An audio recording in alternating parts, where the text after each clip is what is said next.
Bharatiya Janata party का दावा है अब की बार 370 पार और एनडीए के लिए 400 पार। अब इसमें दो थ्योरी हैं। थ्योरी नंबर 1 कि वाकई में 10 साल काम करने के बाद और ऑपोजिशन की स्थिति को देखते हुए बीजेपी के जो सीनियर लीडर्स हैं उनको लग रहा है कि 370 पार हो सकते हैं। दूसरी थ्योरी यह है कि बीजेपी को अंदर ही खेमे में ये पता है कि 10 साल की एंटी इनकम्बेंसी है। वो चाहते हैं कि ऑपोजिशन को इतना डरा दो, इतना दबा दो कि उनमें हिम्मत ही ना बचे लड़ने की। इसलिए बोलो 370 पार कि कम से कम 300 तो पार हो ही जाए। इन दोनों थ्योरियों में से क्या सही है? अगला चुनाव हमारे सर पर है और इस चुनाव की रणनीति बनाने में अहम योगदान करने वाले देश के गृह मंत्री श्री अमित शाह इस वक्त इंडिया टुडे कॉन्क्लेव में हमारे साथ हैं। जोरदार तालियों से उनका स्वागत कीजिए। अमित शाह साहब, स्वागत है आपका। थ्योरी 1 की थ्योरी 1 की वाकई में 370 पार की लड़ाई। काहे को इतना लंबा कहते हो? वो थ्योरी कांग्रेस को सिखा दो, वो 450 बोले चलो। ना तुम मानोगे, ना जनता मानेगी, ना कांग्रेस ही मानेंगे। बोलने से कुछ नहीं होता है राहुल जी, बैकग्राउंड होता है। हमारे पास 10 साल का ट्रैक रिकॉर्ड है और अगले 25 साल का एजेंडा है।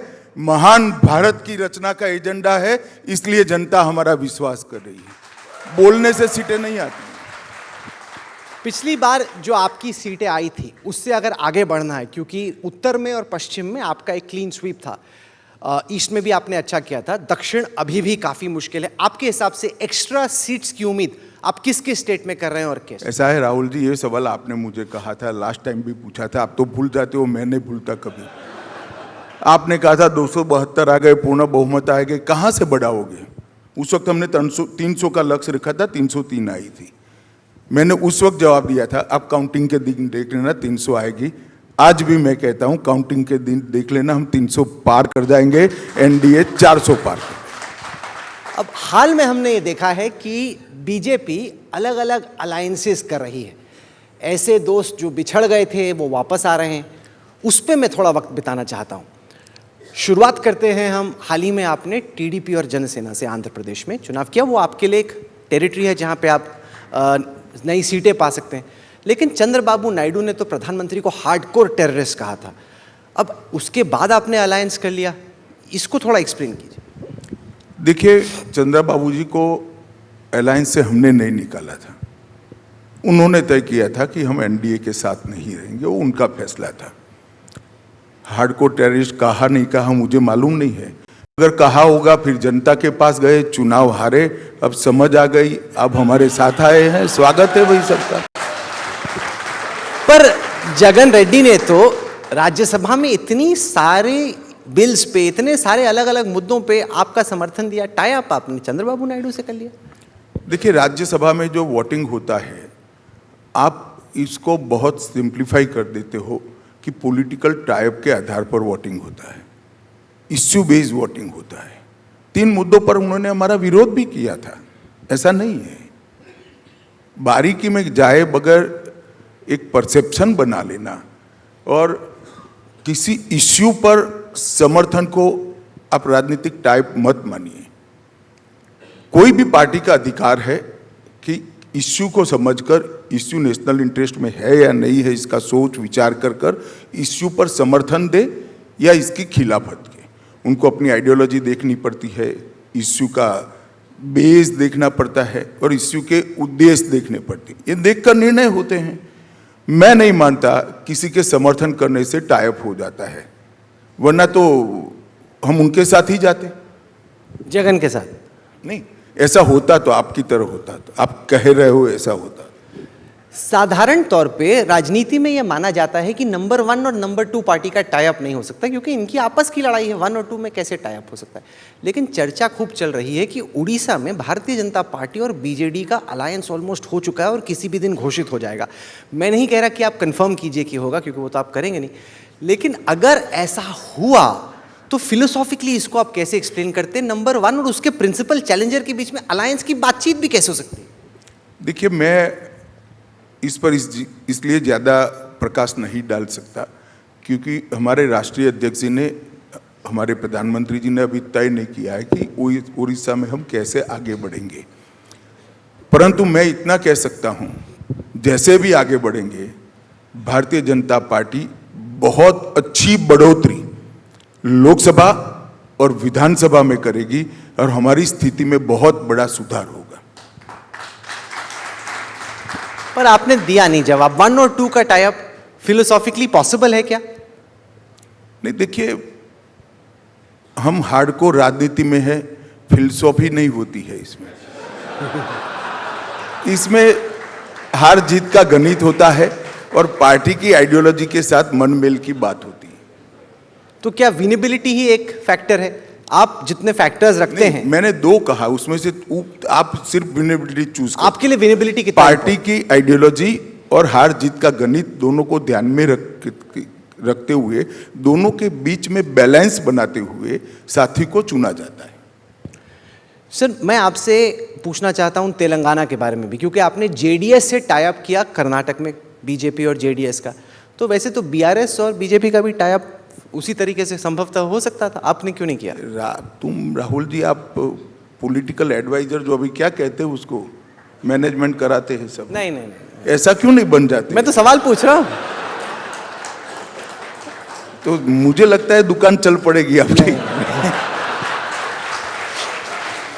सर, मेरा सिर्फ और सिर्फ इंटरेस्ट जर्नलिज्म में ही है, ये पॉलिटिकल और अच्छा, और आपसे पंगा लेना मतलब दूसरी साइड पे बैठ के, वो तो बड़ा ही खतरनाक है। मैं प्रोफेशनल पॉलिटिकल मैनेजमेंट करने वाला आदमी नहीं हूं। मेरा राजनीतिक जन्म भी भारतीय जनता पार्टी में हुआ है और मेरा शरीर का मृत्यु भी भारतीय जनता पार्टी में होगा, इसमें कोई बदल नहीं। सर, हम कुछ और स्टेट्स की बात करते हैं। जैसे अभी हरियाणा में आपने जेजेपी का साथ छोड़ दिया, वहाँ पे क्या हुआ? क्योंकि ये एक्सप्लेन नहीं हुआ ठीक से, क्योंकि प्रधानमंत्री थे खट्टर साहब के साथ सभा में, उन्होंने खट्टर साहब की इतनी तारीफ की, लोगों को लगा कि भाई इनका तो पक्का हो गया, इतना ज़्यादा। अगले दिन जाके आपने उनको चेंज कर दिया। बेचारे खट्टर साहब की सोच रहे थे। मैं मानता हूं कि 2 इश्यू अलग है। खट्टर साहब का हरियाणा में उपयोग करना या केंद्र में उपयोग करना, और खट्टर साहब कैसे व्यक्ति है। मोदी जी ने कहा खट्टर साहब बहुत पुराने कार्यकर्ता है, हमारे अच्छे नेता है, तो उनका उपयोग तो कहीं पर भी हो सकता है, यहाँ पर भी हो सकता है, हरियाणा में भी हो सकता है।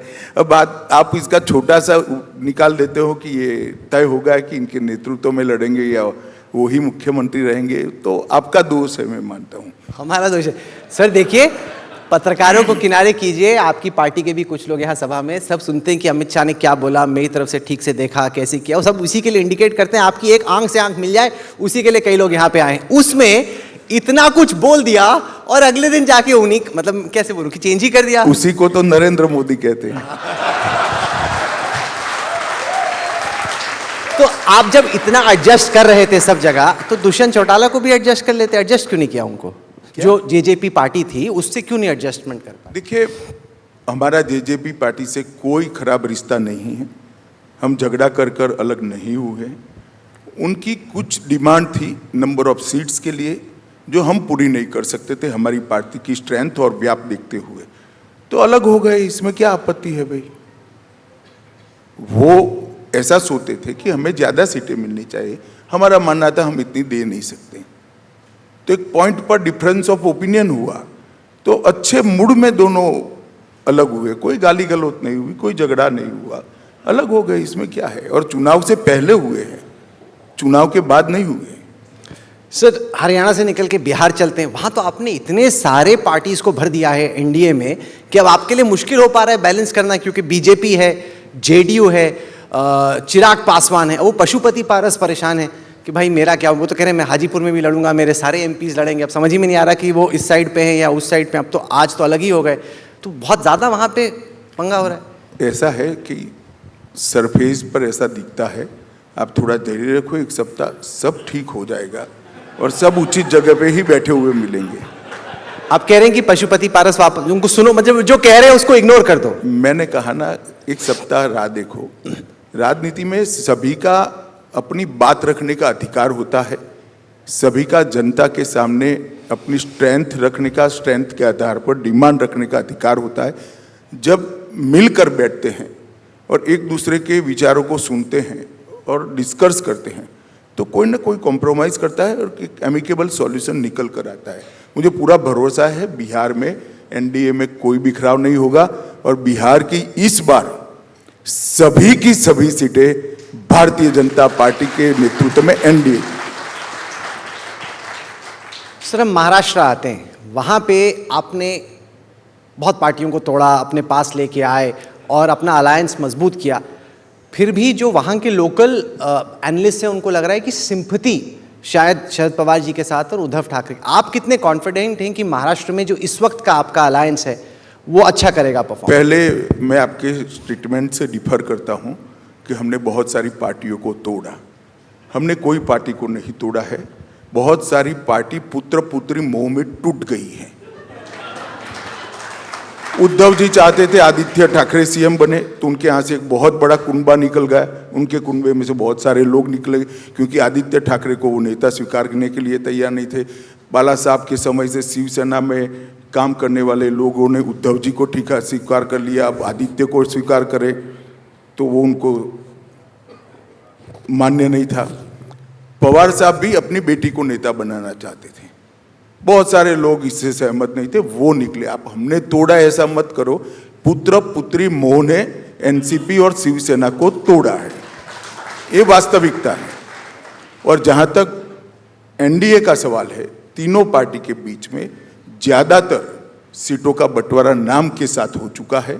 कोई डिस्प्यूट नहीं होने वाला है और डिस्प्यूट होगा ये मानकर अगर इंडी अलायंस अपना सीट घोषित नहीं करता है तो जल्दी कर दे, यहां से कुछ मिलने वाला नहीं है।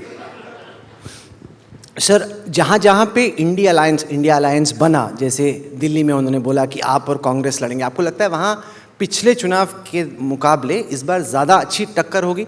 दो पार्टियां मिल के आपसे लड़ेंगी, वो ज़्यादा एक्साइट, आपके लिए ज़्यादा सिरदर्द बन जाता है? नहीं, कौन से राज्य में ऐसा दिखता है आपको? दिल्ली यूपी। दिल्ली में हर सीट पर हमारा 50% से ज्यादा वोट है। अब बचे हुए 49 में कितना भी मिल जाओ क्या फर्क पड़ता है बताओ? यूपी, दिल्ली की 7 सीटों पर हमारा 50% से ज्यादा जन समर्थन है, इस बार बढ़ने वाला है। अब एक बार आप 50 क्रॉस कर लेते हो, बाकी के 49 में कितने हैं कितने नहीं है इसकी कोई रिलेवेंस नहीं रहती है। यूपी में भी कोई फर्क नहीं पड़ेगा। लास्ट टाइम तो तीनों थे, 3 में से एक अलग हुआ है। हमारी पोजीशन उल्टी बेटर हुई, आपको गणित को माने तो। लास्ट टाइम बसपा, सपा, चौधरी चरण सिंह की पार्टी, ये सब इकट्ठा थे। ये तो बड़ा स्ट्रॉन्गेस्ट अलायंस था। अभी भी मैं हजारों बार कह चुका हूं, फिर से कहता हूं, पॉलिटिक्स फिजिक्स नहीं है, केमिस्ट्री है। हमेशा 1+1 2 नहीं होता है, कई बार 11 होता है, कई बार 1+1 0 भी हो जाता है। अगर पॉलिटिक्स अरिथमेटिक नहीं है, केमिस्ट्री है, तो जयंत चौधरी को लेने की जरूरत क्या पड़ी? आप तो वेस्टर्न यूपी में वैसे ही जीत रहे थे, वहां पे थे भी, कुछ जीत नहीं पाए, तो आपने इनको क्यों लिया? फिर जाट वोट वैसे ही ज्यादा था, 50% ज्यादा, तो आप उस सीट में वैसे ही वोट ले रहे थे। देखिए, एरेट गणित के कारण हमने किया है ऐसा मैं नहीं मानता हूं। हमने हमारी पार्टी के एक्सपांशन को तय करने के लिए और हमारी पार्टी को और एरिया में ज़्यादा अच्छे से हम कंसंट्रेट कर पाए, इसलिए हमारे अच्छे एरिया थे वहाँ हमारा संघर्ष कम किया है। नहीं, पर वो तो वैसे ही जीत रहे थे। जैसे अगर आपको वाकई में मैक्स आउट करना था बीजेपी को, जितना ज़्यादा आप ले आ सकते हो, तो आपने जो जैसे भी जेडीयू को भी लिया, ऐसा है राहुल, बड़ा कॉम्प्लेक्स सब्जेक्ट है, नहीं समझ पाओगे ऐसे। नहीं, छोड़ दो ना, ट्राई तो कीजिए कि बड़ा अगर कॉम्प्लेक्स सब्जेक्ट है, मेरी बात मानो यार। अगर बीजेपी वाकई में उतनी मजबूत होती आपके विरोधियों की नजर में, तो आपको ये अलायंस करने की जरूरत नहीं पड़ती। वो कहते हैं कि चूंकि अंदर आपको कुछ ऐसा पता है जो बाहर लोगों को नहीं पता, इसलिए आप ये अलायंस कर रहे हो, वरना तो आप खुद ही ले जाते ये सीटें। ऐसे नहीं होता है राहुल, छोड़ दो, आप नहीं समझ पाओगे भाई।